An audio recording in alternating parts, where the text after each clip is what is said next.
Donald Trump அப்படியே புட்டினுக்கு ஃபோனை போட்டு இந்த ரஷ்யா உக்ரைன் பிரச்சனை ரொம்ப நாளாக போகுது, நான் வந்து ஒரு முடிவு கொண்டு வர போகிறேன், உங்களுக்கு பிடிச்ச ஒரு 28 பாயிண்ட்டை சொல்லுங்க அப்படின்னு கேட்டு புட்டின் சொன்ன ஒரு 28 பாயிண்ட்டை ஒரு பீஸ் பிளானாக டிராஃப்ட் பண்ணி அதை ஜெலன்ஸ்கிக்கு அனுப்பி உக்ரைன் அதிபரே நீங்கள் இதை ஒத்துக்கிடுங்க, அவங்களுடைய கருத்தெல்லாம் நான் கேட்க விரும்பலை, நீங்கள் ஒத்துக்கிட்டு தான் ஆகணும் அப்படின்ற மாதிரி ப்ரெஷர் பண்ணியிருக்காரு.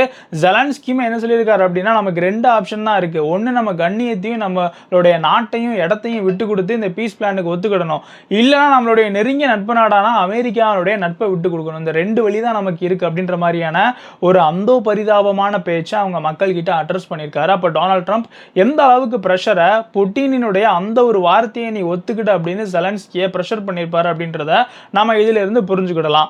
அமெரிக்காவை நம்பி யாராவது போனாங்க அப்படின்னா அவங்க கடைசியில என்ன மாதிரியான ஒரு நிலைக்கு போவாங்க அப்படின்னு ஒரு உதாரணமா நம்ம இன்னைக்கு உக்ரைன் எடுத்துக்கிடலாம். ஆனா இன்னைக்கு அதே ஒரு வழியில தான் பாகிஸ்தான் பயணிக்கு அப்படின்றதும் நம்ம இங்க கவனிக்க வேண்டிய ஒரு விஷயம்.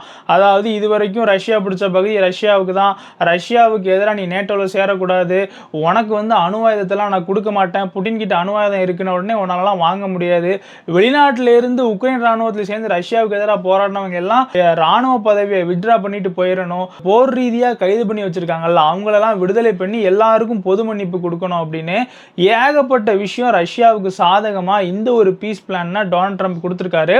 அது மட்டும் இல்லாமல் டெட்லைன் கொடுத்திருக்காரு ஒத்துக்கிட சொல்லி. ஒத்துக்கிடலைன்னா உக்ரைனோட நிலைமை அந்த பரிதாபம் ஆயிரும். இந்த மாதிரியான ஒரு இக்கட்டான சூழல்ல இன்னைக்கு உக்ரைன் உலகத்துல இருந்துகிட்டு இருக்க. நம்ம சேனலை சப்ஸ்கிரைப் பண்ணாம பார்க்குறவங்க சப்ஸ்கிரைப் பண்ணி